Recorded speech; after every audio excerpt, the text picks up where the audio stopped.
bên cạnh gác lặng yên mong trăng, đèn yên thơm ngát mùi hồng thật trong sáng, bên mắt tình vô cùng sâu, cứ tha thiết mong chờ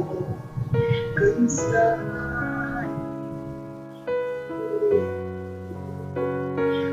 Còn mình nhé tình yêu của em,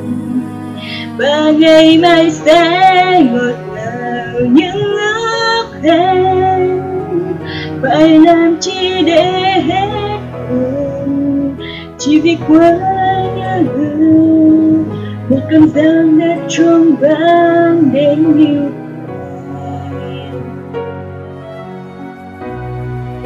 ngoài đời sương gió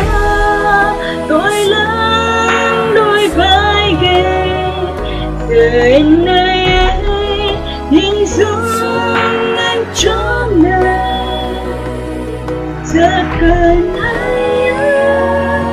rất sợ đến trao anh thường vẫn nhớ áo trắng một ngày đang tới ngày ấy không xa vời và anh sẽ đến nhìn em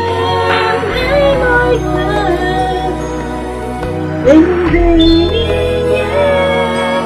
hãy về đi nhé chính nơi mặt ta